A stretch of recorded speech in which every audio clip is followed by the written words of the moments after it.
खाली खाली अखियों में तू ही बसा था, मन्नत मुराद मेरी तू ही दुआ था। रिश्तों के मान सारे झूठी कहानियां, होती ना आसान रब्बा याद भुलानियां। हो हारा दिल सजना वे, हारा दिल सजना वे, ओ सजना वे। مومنه یه لحظه صبر کن. مومنه گوش کن ببین چی میگم. مومنه مفاصل با چی کار میکنی؟ دردت گرفت؟ مومنه دیگه هیچ دردی حس نمی کنم. مومنه واقعا عذر میخوام. میدونم همه اشتباهات از منه. من باید همون روز به مامان میگفتم. من بهت گفته بودم که خاله ناراحت میشه وقتی اعتماد یکی از بین میره. دیگه عذرخواهی فایده‌ای نداره. میدونم بهم گفته بودی که ناراحت میشه، ولی مگه چاره دیگه هم داشتم؟ خودت همه چی رو میدونی. من نمیخواستم مامان بهم بی‌اعتماد بشه، ولی اون بازم لجبازی کرد. اشتباه از من بود. من هیچ وقت نباید به این عقد راضی میشدم. نمیدونم چرا اینطوری شدم. لطفاً از اینجا برو. باشه، همه اشتباه از منه. نمیتونم مامانو خوشحال کنم، نه تو رو. من قبول دارم که همه اشتباه از من و همه اینا تقصیر منه. نتونستم پسر مطیع مامان باشم، نتونستم در حق تو منصف باشم. از اینجا برو.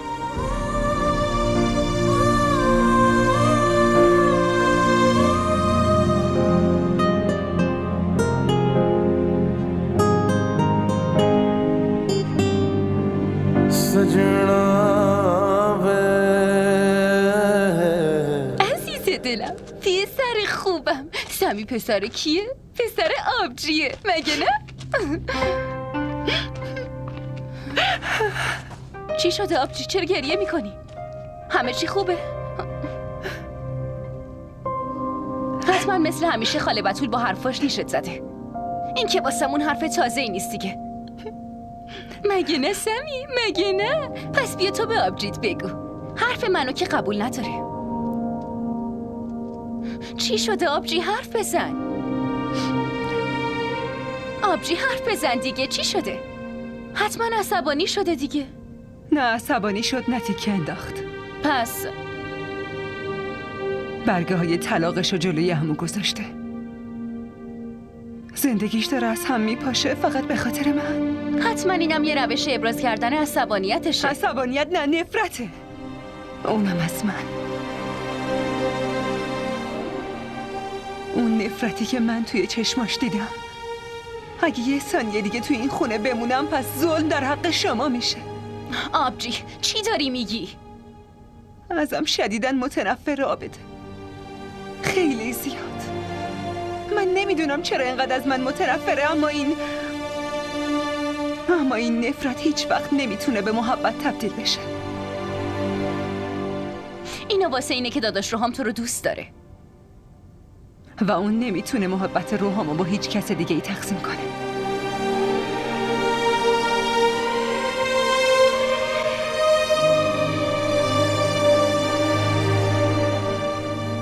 آره، خیلی خوب شد. حداقل یه نفس راحت میکشه. عرفان بیچاره که تموم عمرشو کنار این زن فقط با سکوت و سرخم کردن گذراند. اینم شد زندگی؟ زنش نبود، عذابش بود. جالب شد مامان. از خاله بتول متنفرین و با عمو عرفان همدردی میکنی. چون مجبورم. با داداش عرفان همدردی ها، با بتول همه عمر نفرت و دشمنی. بگذریم. الان که وقت این حرفا نیست. به نظرم دیگه باید الان من با داداش عرفان یه صحبتایی بکنم. در ضمن خیلی وقته که باهاش حرف نزدم. باشه مامان، هر جور صلاح میدونین، ولی لطفاً حواستون باشه در مورد عابده چیزی نگین، چون میدونم اون خوشش نمیاد. نگران نباش، حواسم هست. اگه خبر خوبی بود به منم اطلاع بدین. حتما. معذرت میخوام بابا. مامان شما رو تو چه مصیبتی انداخت؟ آخه چرا این کارو میکنه؟ راستشو بگم من تو امروز مامانو نشناخته بودم. از یه طرف میگه که تو این دنیا بیشتر از همه منو دوست داره، از طرف دیگه اما غمم، ناراحتیم و نگرانیم اصلا براش مهم نیست. چرا؟ اون وابسته به ذاتشه پسرم. شاید به نظرش این یه جور دوست داشتن تو باشه.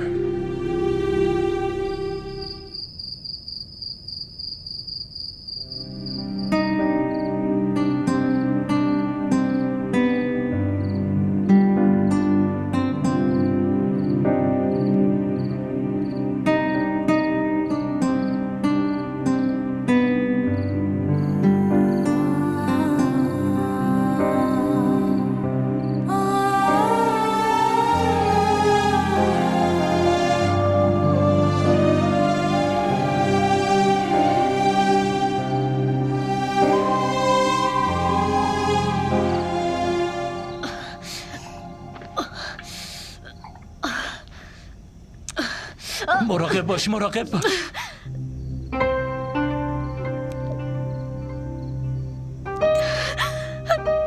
تو یه بلایی سرم آوردی روحام که هیچ وقت نمیتونم ببخشمت. درسته، تو هم مثل مامان همه تقصیرها رو گردن من بنداز. هرچند واسه من فرقی هم نداری که منو ببخشی یا نه.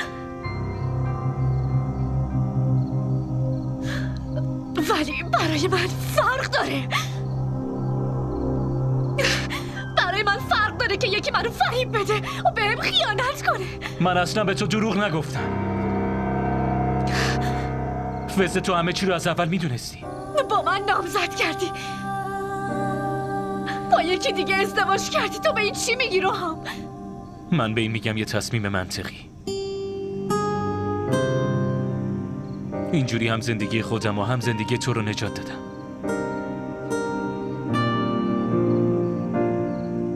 این زندگی خیلی کوتاهه، پس نباید به میل دیگران پیش ببریمش.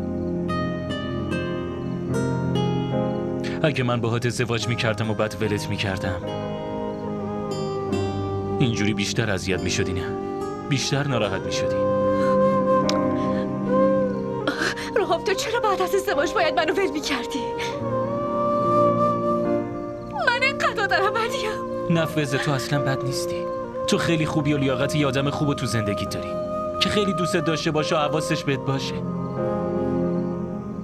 ولی من هیچ وقت همچین احساسی بهت نداشتم. روحام تو میتونستی احساساتتو تغییر بدی. اگه این کارو میکردم یعنی داشتم خودم رو بازی میدادم. واقعا عذر میخوام.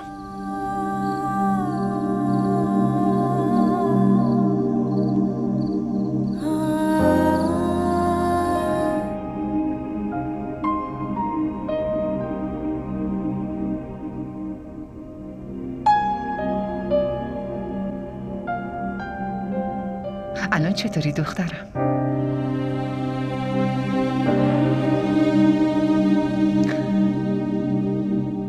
چطور باید باشم عمه جان؟ تو زندگیم هیچ وقت مثل الان همچین احساس بد و مزخرف و داغونی نداشتم.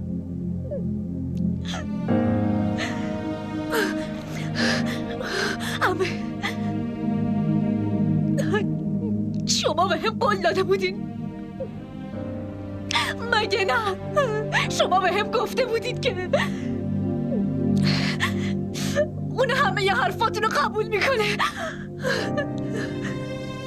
گفتین نمیذارین هیچ ظلمی در حقم بشه. شما منو فریب دادین،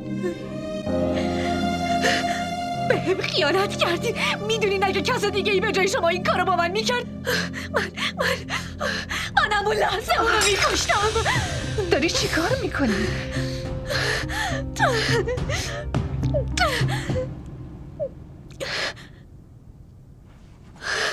چی کار میکنی عزیزم؟ اینقدر عجله کار خوبی نیست. اون قولی که من بهت دادم و یادته؟ من حتما به قولم وفا میکنم. اگه تو به من اعتماد داری پس فقط ببین که ورق چطوری برمیگرده و به نفع تو میشه. به من اعتماد کن. از اینجا برین لطفا. همه زودتر از اینجا برین. بذار آروم باش، من درستش میکنم.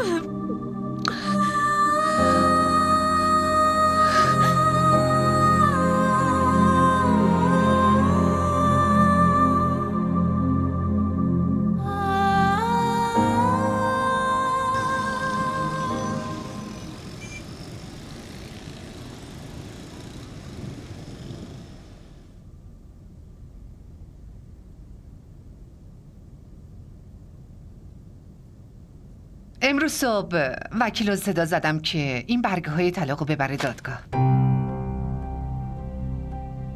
من بهتون گفته بودم که این مسئله توی خونه حل بشه بهتره، ولی شما شاید قصد دارین همه دنیا ازش باخبر بشن. و یه چیز دیگه، بعد از طلاق شما باید هرچه زودتر از این خونه تشریف ببرین، چون این خونه رو شما به اسم من زدین.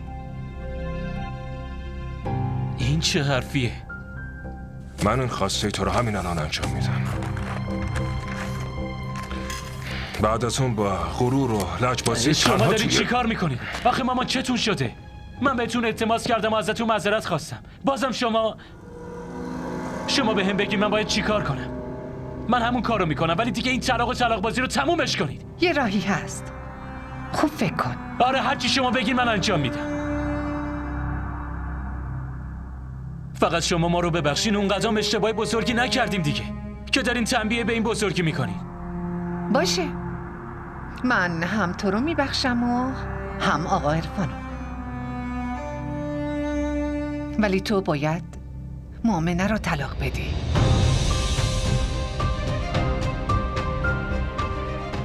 منم برگه های طلاقمو پس میگیرم.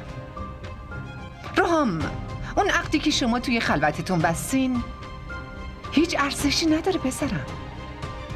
بهتر همینه که تو این موضوع رو همینجا تمومش کنی.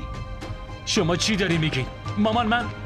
مامان یه لحظه وایسی. مامان یعنی چی آخه؟ مامان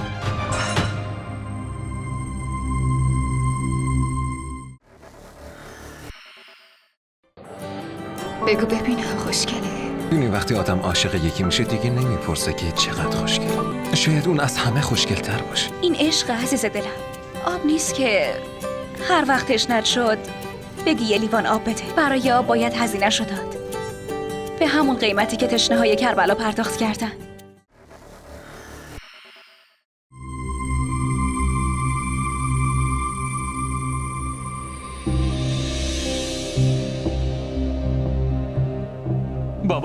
بابا چی کار کردین؟ بابا حالتون خوبه؟ مامان بیان ببینی بابا چی شده. بابا چی شدی بابا؟ بگو چت شده. مؤمنه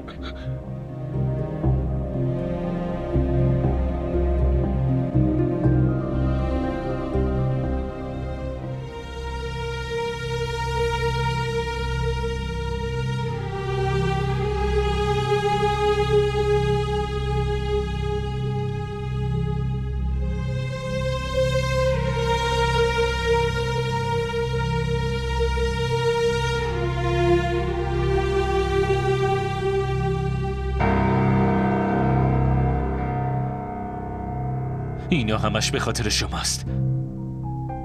اگه بابا چیزیش بشه من هیچ وقت نمیبخشمتون.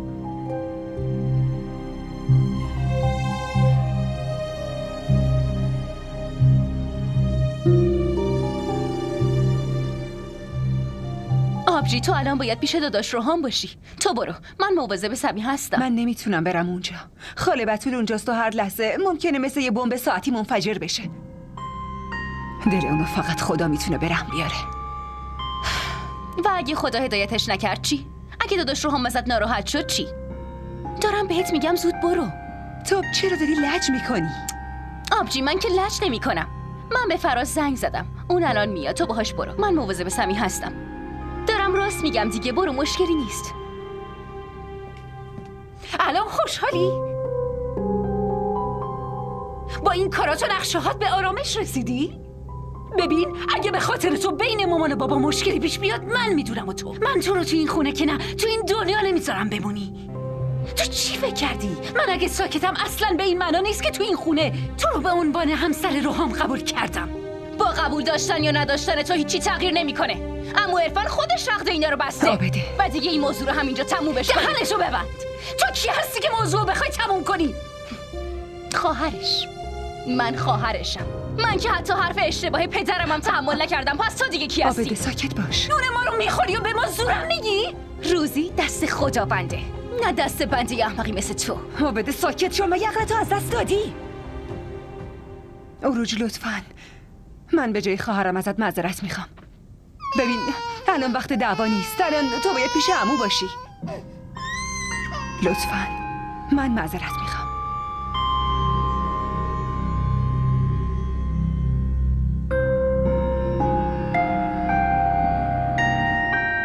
مگه چی شده پسرم ها؟ چرا از زانوی غم بغل گرفتی؟ من هیچیم نشده که. یعنی چی هیچی نشده بابا؟ من با دیدن این حال روزتون خیلی ناراحتم. ای خدا، اصلا نیازی به ناراحتی نیست پسرم. این قلبه وضیحا درد میکنه. دیگه برام عادی شده. الان دیگه گذشت. اصلا اینطوری نیست. دیگه باید استراحت کنین. نه نگرانی داریم نه استرس، فهمیدین؟ باشه درست. حالت چطوره؟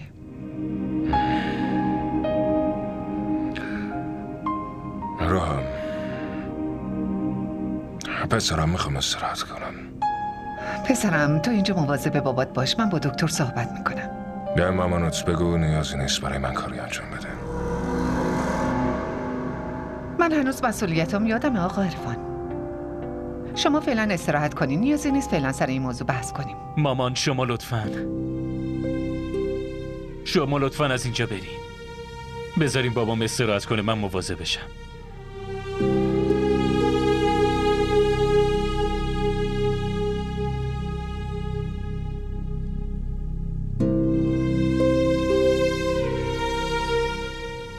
سلام علیکم خاله. حال عمو چطوره؟ مؤمنه تو خیلی دختر هیله‌گری هستی ها. 4 روز اومدی و تونستی آرامش کل خونه ای ما رو به هم بزنی. کی اینا رو بهت یاد میده؟ اومدی منو علیه پسرم کردی. بعد از اون مجبورم کردی که از شوهرم طلاق بگیرم. با این صورت مظلوم چطور میتونی همچین کارایی رو انجام بدی؟ آره؟ خاله شما چرا این حرفا رو میزنی؟ خدا نکنه آرامش خونتون به هم بخوره. با وجود بودن تو توی این خونه دعات هیچ وقت قبول نمیشه. چون یا تو توی این خونه میمونی یا من میمونم. من که تصمیممو گرفتم. حالا تو باید تصمیم بگیری که کی اول بره. مگه بهت نگفته بودم که توی خونه من و تو زندگی پسرم جایی برای تو نیست؟ ولی تو حرف منو گوش ندادی. جلوی عرفان بدبخت هی مظلوم بازی در آوردی. به پدر و مادرت عجب تربیتی کردن تو رو. تو خجالت نمیکشی؟ من تو کل زندگیم آدمای بیشرم زیادی رو از نزدیک دیدم، ولی تو یه جور دیگه بیشرم و حیا هستی. خاله شما چرا دارین این حرفا رو میزنی؟ من فقط حال عمو رو ازتون پرسیدم. جالبه.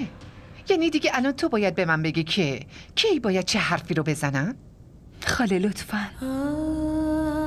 چرا نمیتونین منو ببخشین؟ مگه چیزی گذاشتی که من ببخشمت؟ بگو. پسر منو علیه خودم کردی، واسه این ببخشمت؟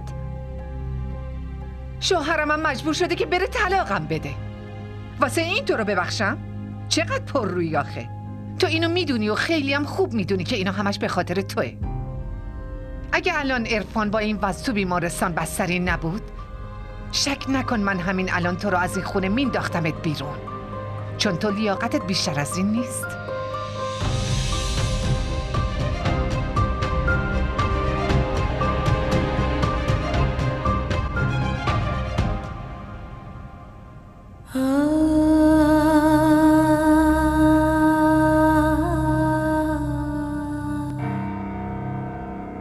فراز، من بعدم باهات حرف میزنم. چی شده؟ چرا گریه میکنی؟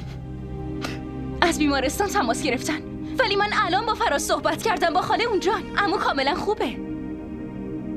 چی شده آبجی؟ بگو آخه چرا حرف نمیزنی؟ چه حرفی بزنم؟ سمیو حاضر کن، زود از اینجا میریم. سمی الان شیرشو خورده و خوابیده، تو چرا وسایلتو جمع میکنی؟ آره، نباید اینجا میومدیم، اما بازم خدا بهمون فرصت دوباره میده. وسایلتو جمع کن. باشه، من وسایلو جمع میکنم، اما وسایل خودمونو. اگه کسی بره باید من و سمی بریم. تو چرا باید خونه رو ترک کنی؟ اینجا خونه توئه، هر چقدر که شرایط اینجا سخت باشه. من از شرایط سخت نمیترسم آبده. اگه میترسم از بی پناهی میترسم، از بی کسی میترسم. من نمیتونم ببینم کسی به تربیت مامان و بابام توهین کنه و چیزی نگم. آبجی چی شده؟ همه چی که خوب بود آخه. چی خوب بود؟ هیچی خوب نشده. خاله بتول طلاق خواسته و اگه عمو عصبانی بشه و طلاقش بده چی؟ این زندگی اون دوتاستو به خودشون ربط داره. تو چرا باید خونه زندگی تو ول کنی و بری آخه؟ این کجا خونه منه؟ من اصلا نباید بذارم این خونه از هم بپاشه. رابطه عمو و خاله نباید به خاطر من تموم شه. مردم این خونه و خانواده رو مسخره میکنن. روحام هم سرفکنده میشه. میدونی داداش روحام از چی سرفکنده میشه آبجی؟ وقتی تو این خونه رو ول کنی و بری. مگه یادت نیست بهش قول داده بودی همیشه کنارش میمونی هر چقدر شرایط سخت باشه؟ عیبی نداره اگه قولمو بشکنم، ولی این خونه نباید از هم بپاشه. پس خونه خودت چی؟ این یه رویا بود، بذار از هم بپاشه. چه فرقی میکنه؟ وسایلتو جمع کن.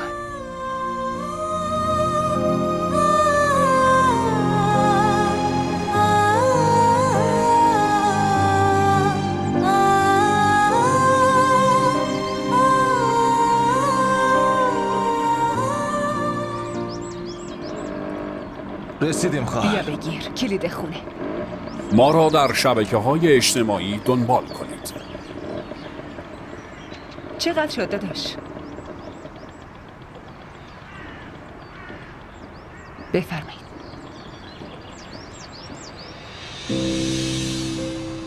آبجی در خونه که بازه. چی؟ کلید پیش من بود، درست نگاه کن. دارم میگم در بازه دیگه، بیا خودت ببین. باشه یه لحظه صبر کن. خب ممنون داداش. درست ببین دیگه دختر.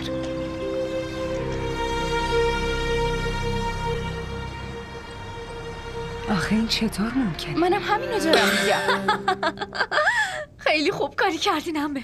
من که کلی خندیدم. چطوری اون دوتا خواهر رو از خونه انداختین بیرون آخه؟ من که هنوز باورم نمیشه شما چطور میتونین این کارا رو بکنین. من که خیلی خیلی لذت بردم. هر شرایط سختی پیش بیاد آدم اول باید به شما بگه.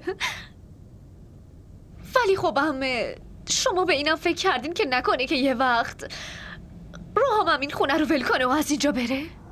این چه حرف احمقانه‌ایه که میزنی؟ من حرف احمقانه نمیزنم عمه جون. فقط نمیخوام توی خیال و رویا به سر ببرم. شما هم نباید اینطور باشین. شاید شما اینو فراموش کردین. اون الان فقط پسر شما نیست. روحام شوهر مؤمنه هم هست. آبجی بله. اینجا یه چیزی درست نیست. ببینم چی درست نیست؟ کلیده که دست من بود. آخه مگه شکستن قفل در کار سختیه؟ آره درسته. خونه شوهرمم یه سقفی بالای سرم هست. آره نه بیشتر از 10-20 هزار تا نیاز ندارم.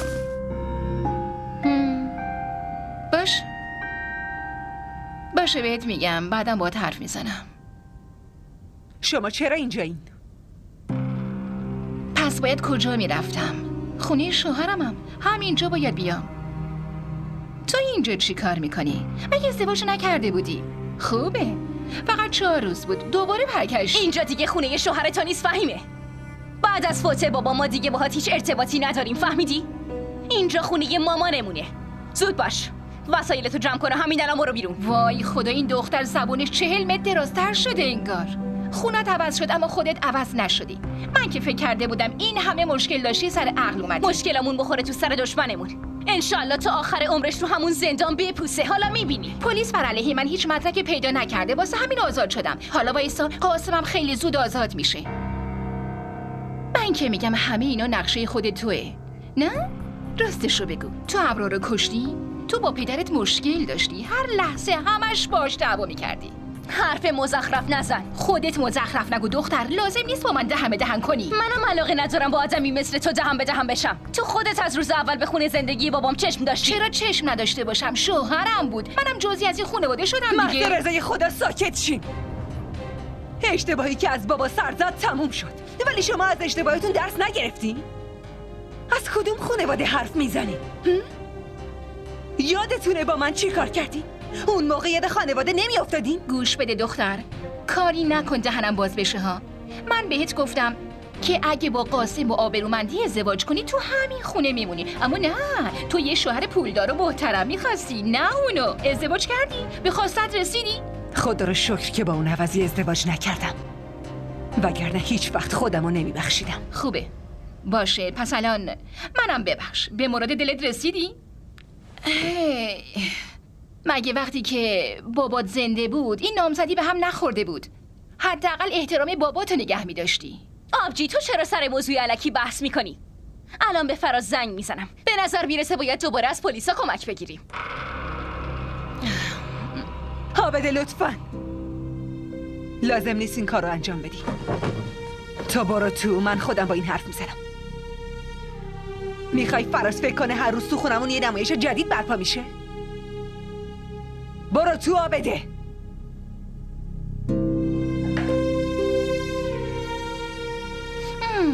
منم دیگه برم وسایل آشپزخونه رو بذارم، یه غذایی درست کنم. اگه غذا میخورین بهم بگینا، وگرنه خودتون میدونین. آبروی منو که جلوی همه بردی. منم دن این کارو نکردم فیده. واقعا؟ پس کی گفت که تو این کارو بکنی؟ قلبم از اینکه تو رو از دست بدم ترسیدم. عشق من نمیذاره که تو مال کسی بشی. من اینجور عشقی نمیخوام که پدر و مادرمو به خاطر من بی‌آبرو کنه.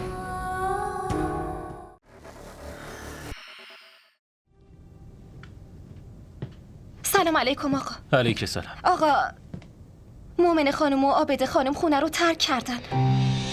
همه وسایلاشون هم با خودشون بردن. خونه رو ترک کردن؟ کجا رفتن؟ نمیدونم. من پرسیدم و عابده خانم گفتن تو این خونه انقدر بی‌آبرو شدیم دیگه بسمونه، میریم خونه خودمون.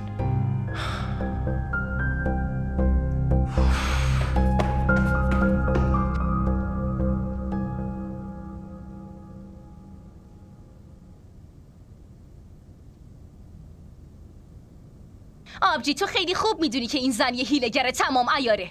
بازم راضی شدی اون توی خونه بمونه؟ همیشه با احساساتی شدن نمیشه تصمیم گرفت. تا وقتی تو ازدواج نکرده باشی ما مجبوریم با اون تو این خونه زندگی کنیم. عابده اون ما رو دختراش نمیدونه، مشکلی نیست، ولی ما میتونیم اونو بزرگمون بدونیم. من اونو بزرگتر نمیدونم.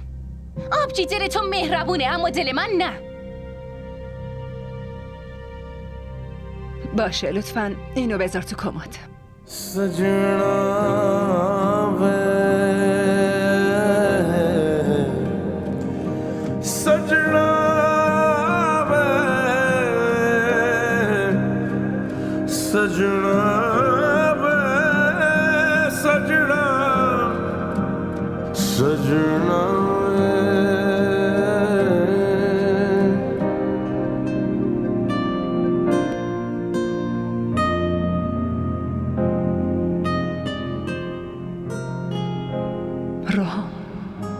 من واقعا از تو و عمو جون معذرت میخوام. من نمیتونم زندگی یکی دیگر رو به هم بریزم. من رو ویرونه های زندگی خاله بتول زندگی خودمو نمیسازم. این در توان من نیست. خاله از من متنفره و نفرتش هیچ وقت تموم نمیشه. اما این رابطه میتونه تموم بشه. حداقل این در توانمون هست. روحام تو رو جون من، قسمت میدم همون کاریو انجام بده که مامانت میخواد.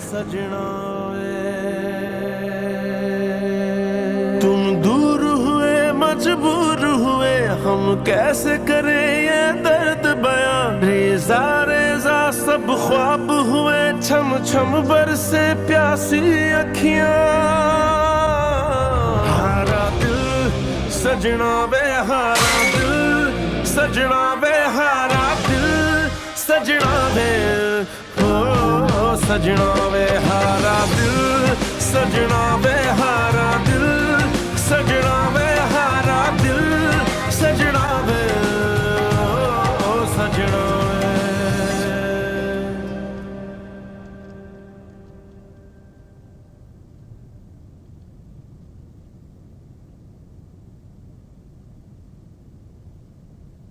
حالت چطوره؟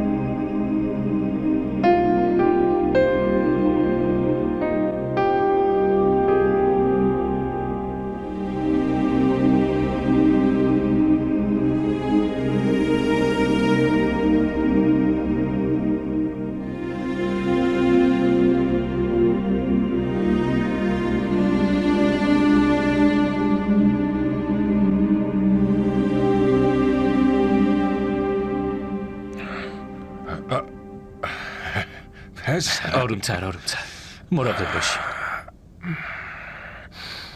حالت چطور؟ آره من خوبم.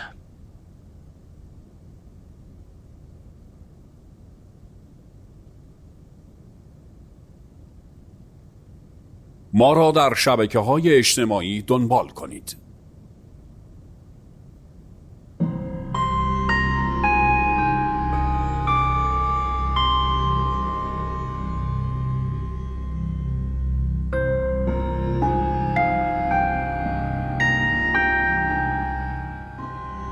پسرم الان چند دقیقه دیگه میخورم. باشه ولی بعدم بخوری. باشه؟ حتما.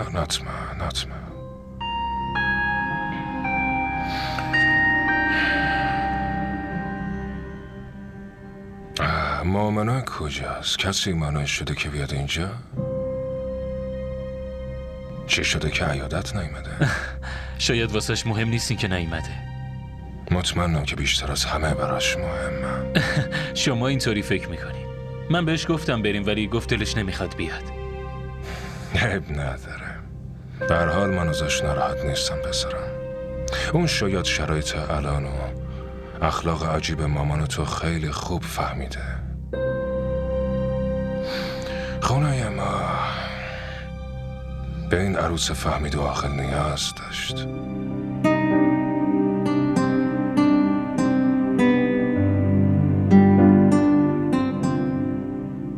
بابا چقدر ناراحت میشه وقتی بفهمه مؤمنه خونه نیست و رفته.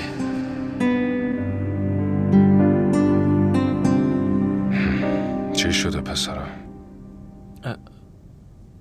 من که حالم الان خوبه. پس تو چرا انقدر ناراحت و افسرده به نظر میای؟ نه چیزی نیست.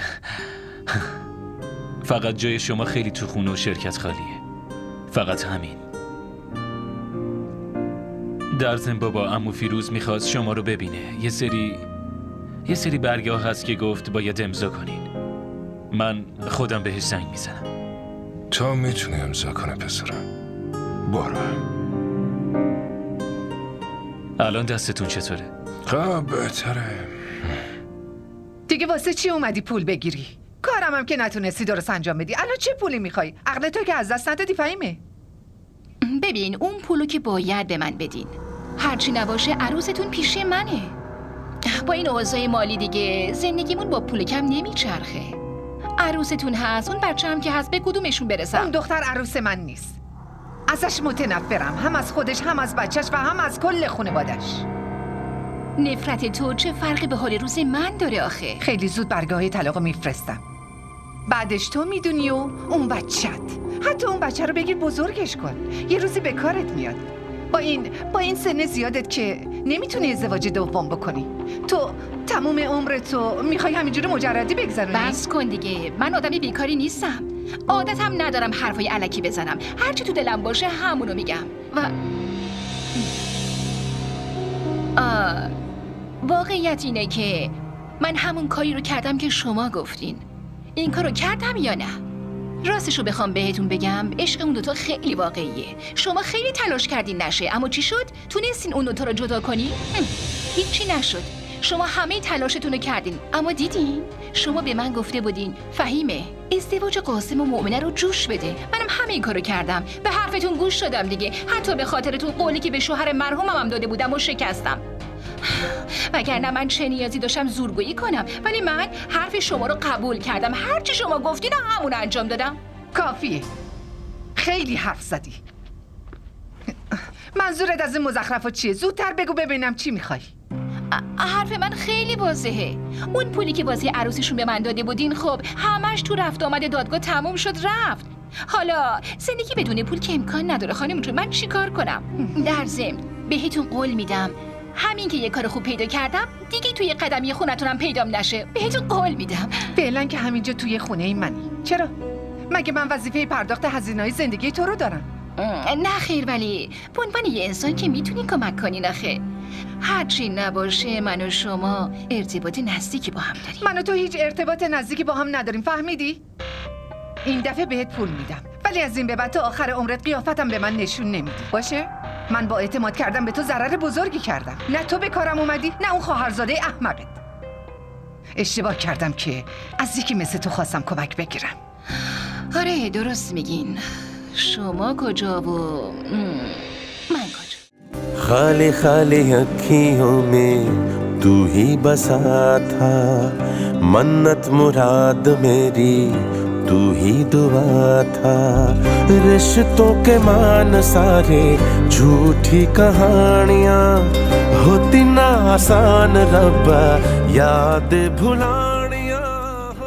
DDTV ارائه کننده بزرگترین سریال های درامای ترکی، کره‌ای، پاکستانی دوبله شده به فارسی می باشد. لطفاً سابسکرایب کنید و عضوی از خانواده ما شوید.